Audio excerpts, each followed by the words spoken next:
बंधूंनो आणि बहिणींनो, आज अचानक हा मेळावा आपण काल रात्री ठरला आणि आज आपण मेळावा घेतला.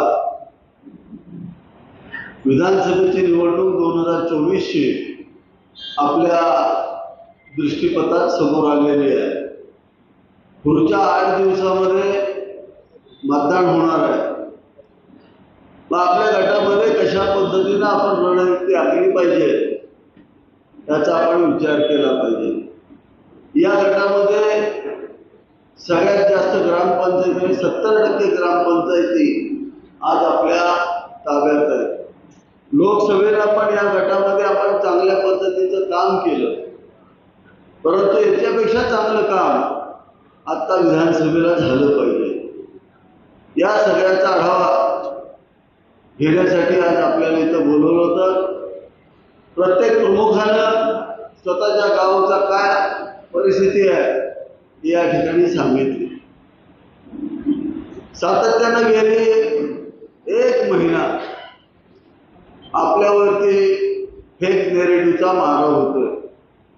मतदारसंघामध्ये जे कधीच दिसले नाही, मागच्या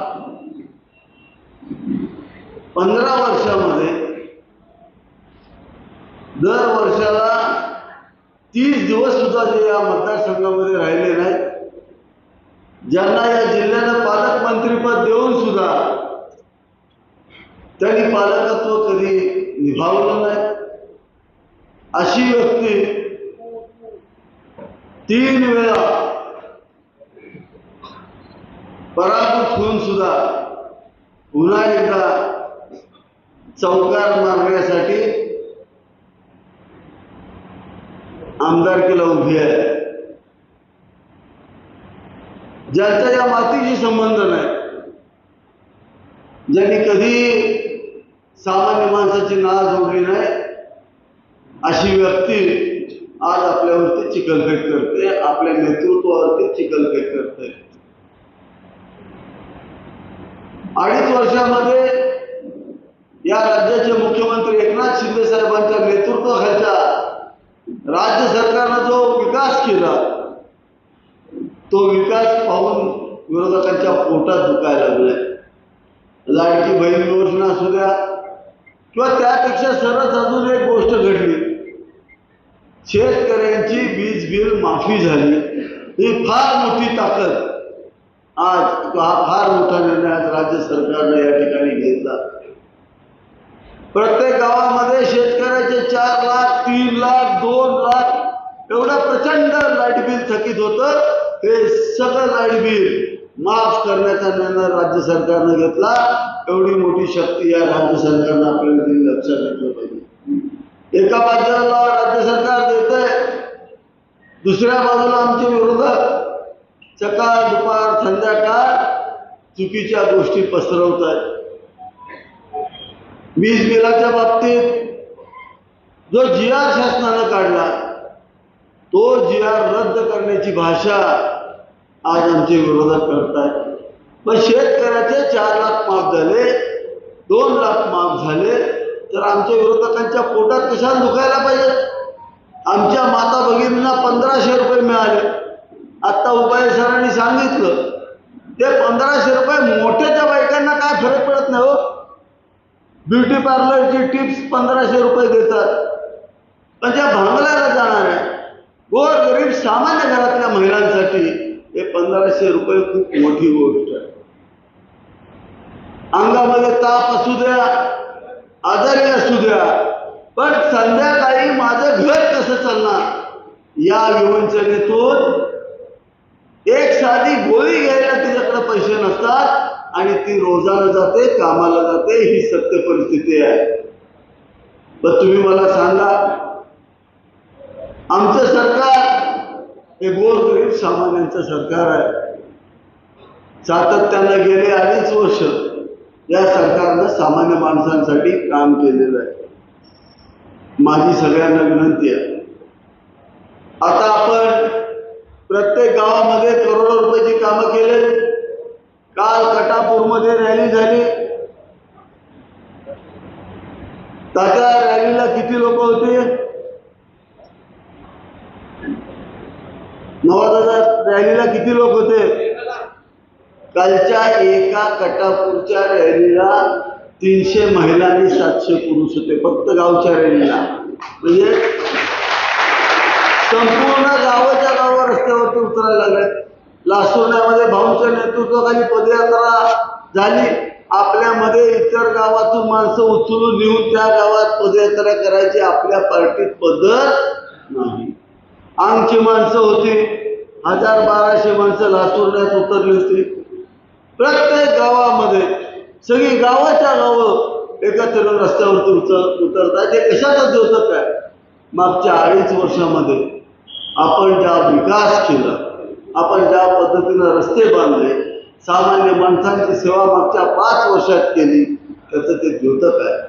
पहिल्या 2.5 वर्षामध्ये कोरोनाच्या काळामध्ये साहेब 11 कोटी 13 लाख रुपये मी माझ्या स्वतःच्या खिशातले खर्च करून 4 हॉस्पिटल उभी केली आणि 28,800 रुग्ण या ठिकाणी मी बरे करू शकतो. पैसे तर कोणी खर्च करू शकतं, पण मी स्वतः, माझी बायको, माझी बहीण आणि साहेब आपल्या शेजारी बसलेले आणि समोर बसलेले सगळे कार्यकर्ते स्वतःच्या गाडीची ॲम्ब्युलन्स करून आमच्यातला एक कार्यकर्ता जेवण वाढायचा, प्रमुख कार्यकर्ता डायपर बदलायचा, पेशंटची लघवी काढायचा, अशी सगळी कामं आज आमच्या इथल्या संपूर्ण सगळ्या कार्यकर्त्यांनी या ठिकाणी केली. जी सेवा आपण मागच्या 5 वर्षामध्ये दिली, त्याला जो प्रतिसाद मिळतोय, त्याला कुठंतरी छेद द्यायचं काम, त्या इमेजला छेद द्यायचं काम आमच्या विरोधात करतायत. स्वतःचा ऊस स्वतःच पेटवला, पाटकळमध्ये ऊस स्वतः पेटवला आणि आमच्यावरती टीका केली. पण ज्या वेळेला पोलीस केस झाली आणि तपास झाला, त्यावेळेला खरं सगळ्या जनतेला कळलं. आता सांगतात पाण्याच्या बाबतीमध्ये, अरे या कोरेगाव तालुक्याला 2 TMC पाणी आपण जास्त दिलंय. एवढी शक्ती आजपर्यंत कुठल्याही राज्य सरकारला दिली नव्हती. एवढी मोठी शक्ती आपल्या कोरेगाव तालुक्याला दिली. स्वतः जलसंपदा मंत्री असताना 1 एकर क्षेत्र पाण्याखाली, सिंचनाखाली आलं नाही. स्वतःचं अपयश लपवण्यासाठी परवा एकंब्याच्या कार्यक्रमामध्ये भाडे तत्वावरती आणलेले लोक, महिन्याला पगारी नोकर, त्या ठिकाणी आमच्यावरती सरकारवरती खोटी टीका करण्यात आली. परंतु सगळी कागदपत्र आणि GR आम्ही तुमच्या ताब्यात दिलेले आहेत. त्याच संघर्ष समितीच्या चौघांनी उठून सांगितलं, अरे कोरेगाव तालुक्याला 2 TMC पाणी वाढलेलं आहे. हे 2 TMC पाणी याच्या माध्यमातून 1.5 लाख एकर क्षेत्र आज पाण्याखाली येत आहे. साहेब, आपल्या मंत्रिमंडळाने निर्णय घेतला. या निर्णयामध्ये 2,500 कोटी रुपये या कोरेगाव मतदारसंघाला दिले. एवढा मोठा पैसा आजपर्यंत शेतकऱ्याला कधी मिळाला नाही. एवढा पैसा आज या शेतकऱ्यांच्या शेतामध्ये सिंचनासाठी आपल्या राज्य सरकारने दिला. सगळी कामं आपण करतोय, परंतु ज्या वेळेला यांचं सरकार होतं त्यावेळी 1 एकर सुद्धा सिंचनाखाली आणले नाही. परंतु स्वतःचा अपयश झाकण्यासाठी सातत्यानं आपल्यातल्या राज्याच्या नेतृत्वावरती, देशाच्या नेतृत्वावरती अत्यंत खालच्या पातळीवरती टीका होत होती. परवा डिस्कळमध्ये जो घटना घडली, ज्या लोकांना ती पोस्ट टाकली होती, त्यामध्ये आदरणीय मुख्यमंत्री एकनाथजी शिंदे साहेबांच्या बद्दल अत्यंत खालच्या पातळीचे शब्द वापरले होते. ज्या वेळेला पोलिसांनी त्याला पकडलं, त्यावेळेला आम्ही त्यांना सांगितलं, साहेब त्याला समज द्या, तो भरती होणारा मुलगा आहे.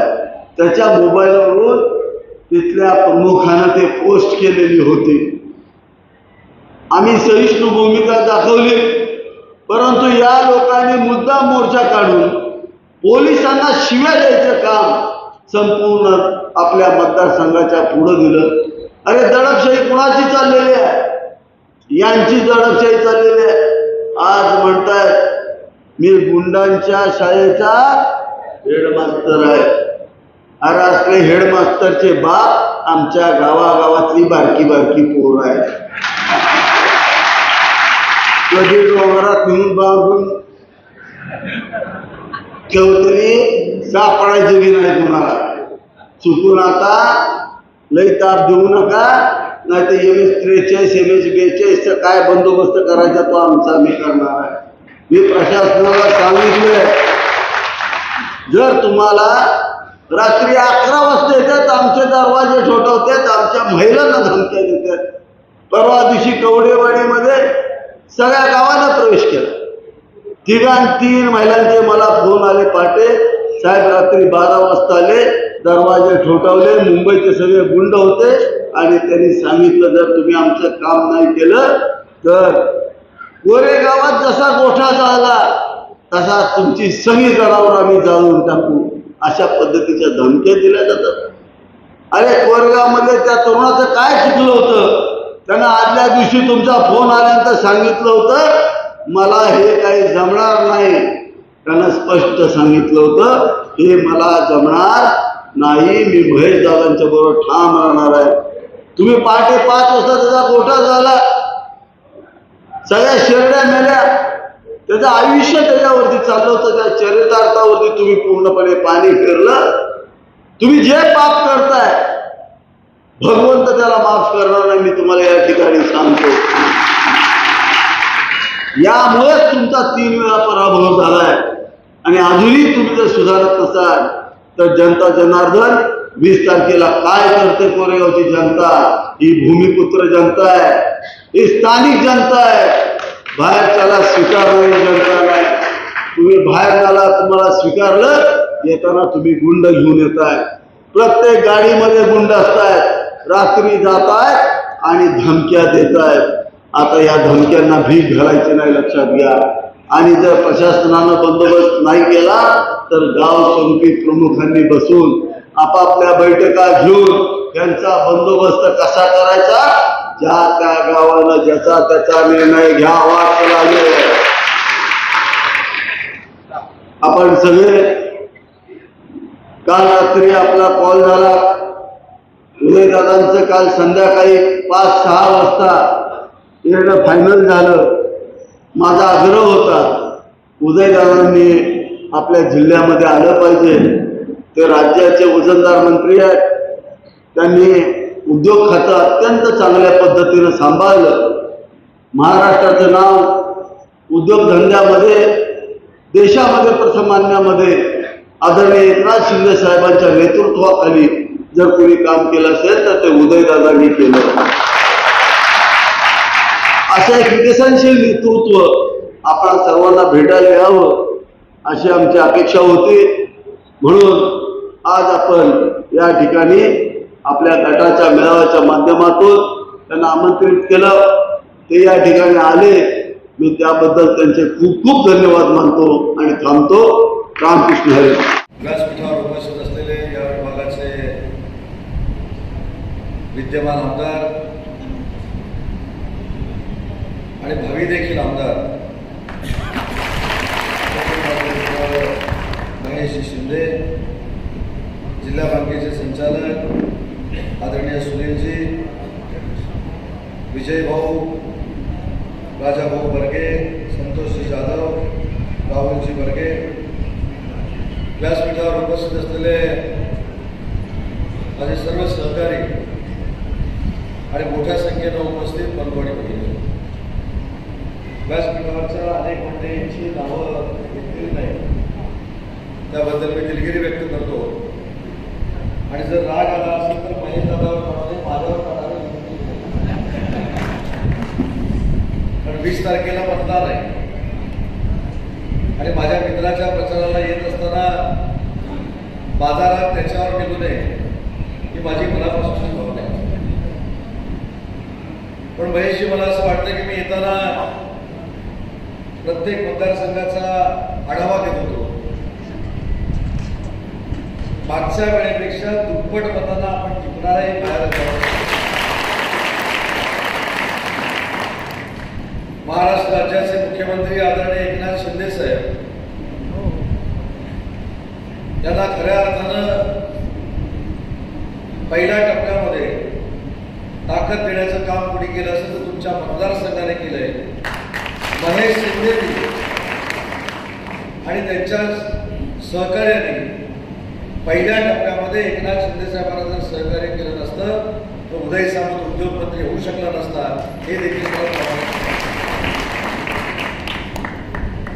आणि म्हणून ज्या एकनाथ शिंदेना एका दिलदार शिंदेने मदत केली तेच शिंदे जिंकणार आहेत. बाकी इथं कोणाचाही टिकाव लागणार नाही हे देखील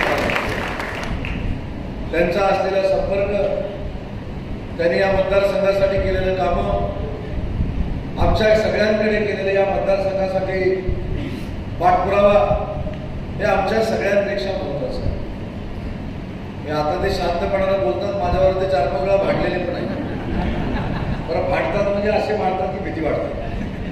पण त्यांना मी सांगितलं तर 20 तारखेपर्यंत भांडू नका कोणाबरोबरच. तुमचाच विजय निश्चित आहे आणि तुमच्याबद्दल खोटं नाटक पसरवण्याला कधीही जनता माफ करणार नाही. त्यांना पुन्हा एकदा काय ते MS 42 MS 43 पर्यंत जायचं आहे. तुम्हाला चिंता करण्याची काय आवश्यकता नाही. एक दिलदार मित्र कसा असावा, एक राज्यकर्ता कसा असावा, एक समाजसेवक कसा असावा आणि एक आध्यात्मिक क्षेत्रात काम करणारा कार्यकर्ता कसा असावा हे 288 आमदारांमध्ये कोणाकडनं शिकायचं असेल तर ते महेश दादाशिवाय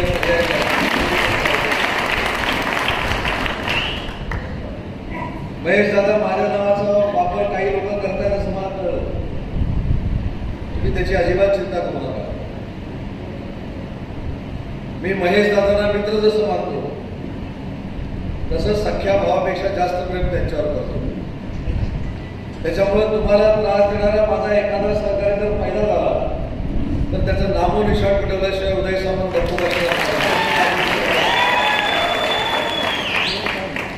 अशी फुटकळ लोक काहीतरी मदत घेतात, मदत घेऊन आल्यानंतर आमच्या नावाचा वापर करतात. त्याची अजिबात चिंता करू नका. आताच मी तुमचे सहकारी सुनीलजींच्या इथं त्यांना फोन लावायचा प्रयत्न करत होतो. फोन माझा लागला नाही. ठीक आहे, परंतु तुमचा विजय निश्चित आहे आणि तुमचा विजय निश्चित झाल्यानंतर त्याला तुमच्याकडे द्यावा लागेल. हा नियतीचा खेळ असतो आणि ज्याच्या जिल्हा परिषद गटामध्ये एवढ्या हजारोंच्या संख्येने कार्यकर्ते आहेत, ज्याच्या गावातल्या रॅलीला हजारो लोक बाहेर पडतात, त्याचा विजय तर निश्चित आहे. परंतु एक आपली सगळ्यांची जबाबदारी आहे. हा जिल्हा स्वतः माननीय एकनाथ शिंदे साहेबांचा जिल्हा आहे. त्याच्यामुळे या जिल्ह्यातल्या सगळेच्या सगळे महायुतीचे आमदार निवडून आले पाहिजे. यासाठी महेश शिंदे म्हणून तुम्ही स्वतः काम केलं पाहिजे. तुम्ही प्रत्येक महेश शिंदे आहात, तुम्ही प्रत्येक महायुतीचा उमेदवार आहात असं समजून जर तुम्ही कामाला सुरुवात केली तर समोरच्याचं डिपॉझिट जाऊ शकतं. एवढी ताकद आणि तुम्हाला चिंता करायची काय आवश्यकता आहे. महेश दादाला जिंकायची सवय आहे आणि काही लोकांना पडायची सवय आहे. त्याच्यामुळे नावं पण घेऊ नका. ज्याला पराभव बघायची सवय आहे ते जिंकणाऱ्या बरोबर कॉम्पिटिशन करू शकत नाहीत, स्पर्धा करू शकत नाही. हेच सांगायला आज मी मित्राच्या प्रचारासाठी आलेलो आहे. आणि सगळ्यांनी एक संकल्प करा.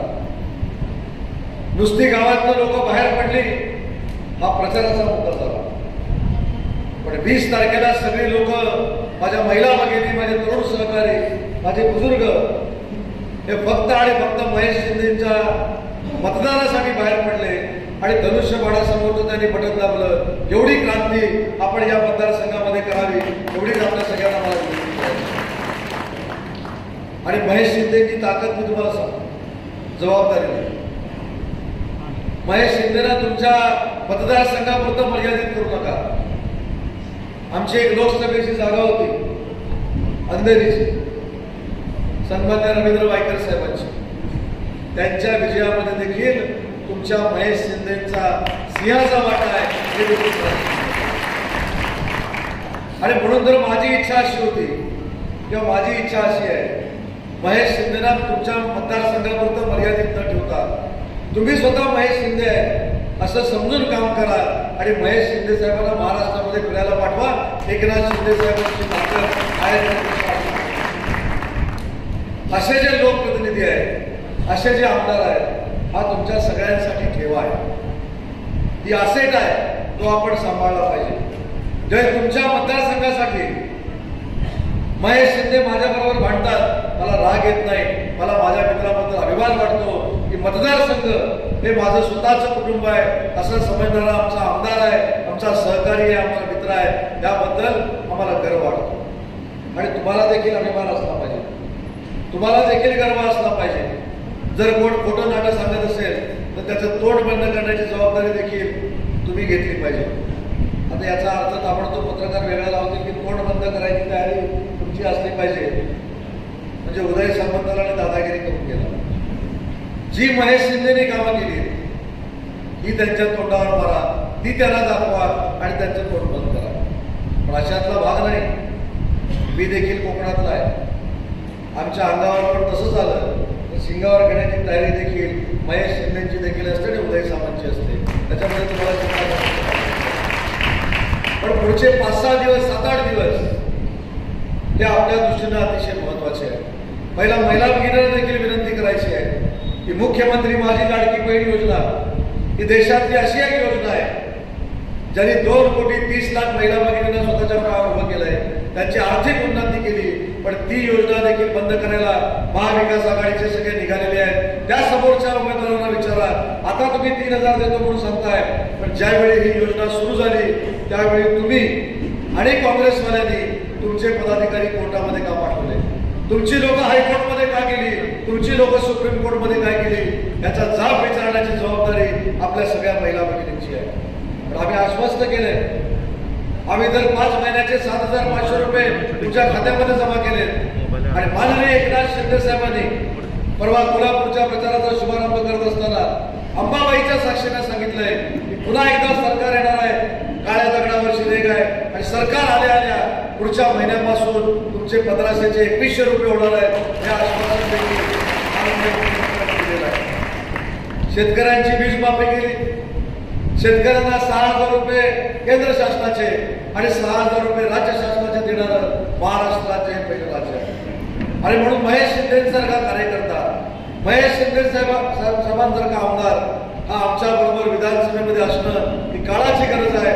कारण ते शेतकऱ्यांचे प्रश्न मांडतात, ते युवकांचे प्रश्न मांडतात, ते सामाजिक उपक्रम राबवतात, याची नोंद देखील आपण घेतली पाहिजे. मला असं वाटतं की देशामध्ये पहिला असा आमदार असेल की त्याने स्वतःच्या खिशातले 11 कोटी रुपये काढून हॉस्पिटल बांधलं, स्वतःच्या गाड्यांचं ॲम्ब्युलन्स केलं. मी त्याला स्वतः बघत होतो कोरोनामध्ये, ते कदाचित विसरले असते. रेमडेसिवीर असू दे, स्टेरॉइड असू दे किंवा लागणारी सगळी औषधं असू दे, स्वतःच्या खिशातनं महाराष्ट्रातला सगळ्यात जास्त देणारा आमदार जर कोण आहे तो महेश शिंदे आहे. याची देखील श्रीमंतांबरोबर सगळेच राहतात, पैसेवाल्यांना सगळेच बोलतात, पण पैसा असताना जो जनसामान्यांसाठी खर्च करणारा नेता हा महेश शिंदे आहे. आणि म्हणून महेश शिंदे साहेब, मी तुम्हाला शब्द देतो, सरकार तर महायुतीचं येणारच आहे, पण तुम्ही जो संकल्प केला आहे या मतदारसंघातली, या परिसरातली MIDC छोटी आहे, ती जी तुम्हाला मोठी करायची आहे ती 100% आम्ही करून देऊ आणि दृष्टी करून देणार नाही. एकनाथ शिंदे साहेबांच्या, देवेंद्रजींच्या आणि अजितदादांच्या नेतृत्वाखाली आम्ही या तरुणांच्या हाताला काम देण्यासाठी जसे कोकणामध्ये आम्ही प्रकल्प नेले तसे या भागामध्ये देखील प्रकल्प आणण्याचा प्रयत्न आमच्यासारखे सगळे कार्यकर्ते करतील आणि त्याच्यामध्ये आम्ही यशस्वी होऊ. हा देखील शब्द या बैठकीच्या निमित्तानं इथल्या तरुण वर्गाला द्यायचा आहे. आज तरुणांनी देखील लक्षात घेतलं पाहिजे. आज भावनेच्या भरामध्ये सोशल मीडियावर आपण आपलं मत बनवत असतो, पण या सोशल मीडियाच्या पलीकडे जाऊन काम करणारा आपला लोकप्रतिनिधी आहे, आपला आमदार आहे. भविष्यामध्ये या आमदारांवर 100% एकनाथ शिंदे साहेबांची कृपा दृष्टी असणार आहे, हे मी जबाबदारीने आपल्याला सांगतो. आणि म्हणून मला सांगायचं की जे खोटं बोलतात, जे खोटं नाटक बोलतात, जे महिलांना दमबाजी करतात, आमच्या महिला भगिनींना देखील दमबाजी करू नका.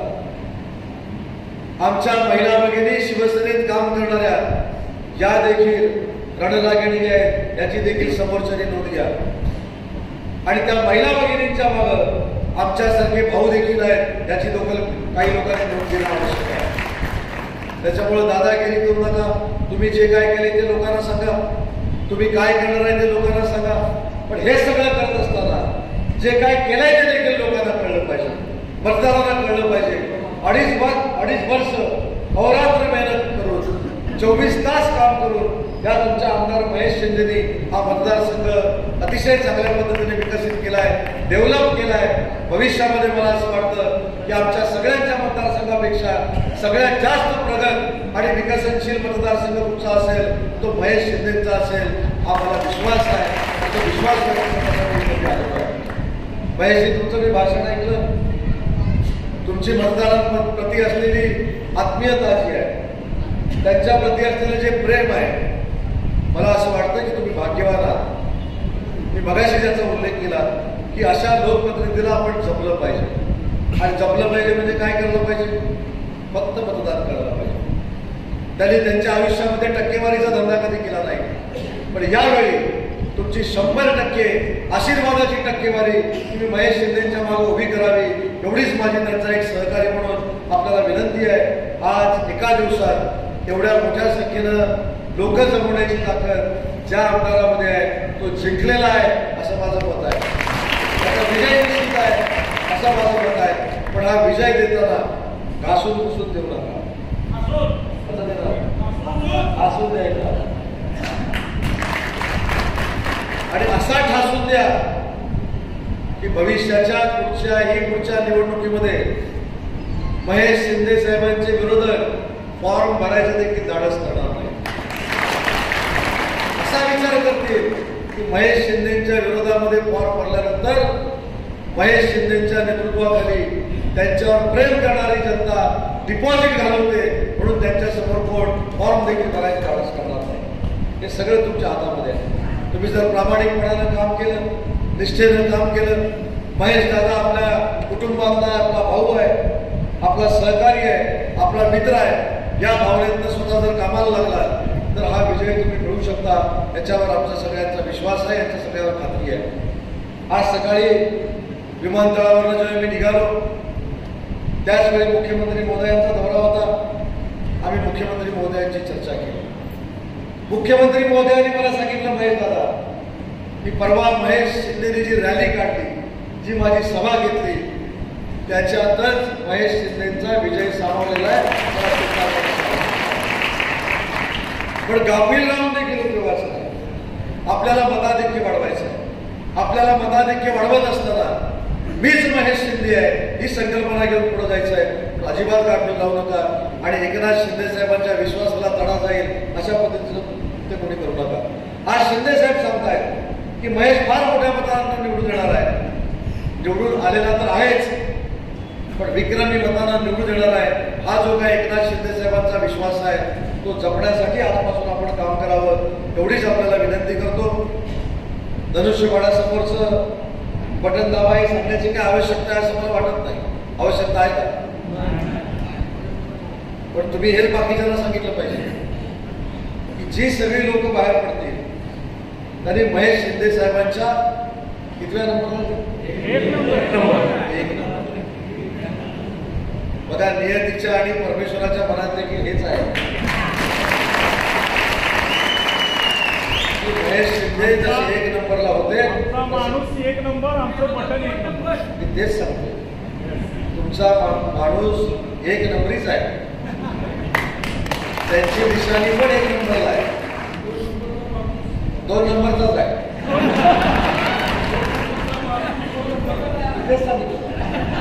तुम्ही असं म्हटलं की 2 नंबरचा माणूस 2 नंबरला नाही. मी म्हटलं 2 नंबरचा माणूस 2 नंबरचाच आहे. त्याच्यामुळे 1 नंबरचा महेश दादाच आहे आणि महेश दादा 1 नंबरलाच या मतदारसंघामध्ये निवडून येईल त्याची पूर्ण खात्री मला आहे. कारण दुसरी एक महत्वाची गोष्ट मी मनोगत संबोधत असताना सांगतो की राज्यकर्ते हे राजकारणासाठी आमदार होतात, राज्यकर्ते हे राजकारणासाठी खासदार होतात. पण एकनाथ शिंदे साहेबांसारखा संवेदनशील आणि भावनिक आमदार जर महाराष्ट्रामध्ये कोण असेल तर ते देखील महेश दादा आहेत. कारण मी स्वतः आणि म्हणून मी सांगितलं तुमच्या मनात तर महेश दादा 1 नंबरला आहेत ते आहेतच, पण नियतीच्या मनात आहे 1 नंबरचा माणूस 1 नंबरलाच राहायला पाहिजे म्हणून त्यांची निशाणी 1 नंबरला आलेली आहे. 1 नंबर समोरचं धनुष्यबाणाचं बटन दाबून आपण फार मोठं विक्रमी मताधिक्य महेश दादा शिंदेला मिळवून द्यावं एवढीच मी आपल्याला विनंती करतो. आज एका दिवसात एवढ्या मोठ्या संख्येनं जमला, माझ्यासाठी जमला, त्याबद्दल आपल्या सगळ्यांचे आभार मानतो. आणि निवडून आल्यानंतर तुम्ही या. विजय राहिलेला नाही, चांगल्या जेवणाला महेश दादा बोलवतील अशी खात्री बाळगतो. आणि महेश दादाला नुसत्या आमदारकीसाठी नाही, तर भविष्याच्या राजकीय वाटचालीसाठी त्यांचा एक मित्र म्हणून, भाऊ म्हणून शुभेच्छा देतो आणि थांबतो. जय हिंद, जय महाराष्ट्र. क्रमांक 9, 10, 11 या 3 प्रभागावरती ज्यांचं प्रभुत्व आहे, रात्रंदिवस समाजाची जे सेवा करत आहे, त्या संभाजीराजे वर्गेचा प्रवेश आज आपल्या शिवसेना पक्षात होतोय. छत्रपती शिवाजी महाराज याचबरोबर माजी नगरसेवक नागेश कांबळे यांचाही या ठिकाणी प्रवेश होतोय. यासोबत दीपक फडतरे यांचाही प्रवेश आज उदयजी सावंत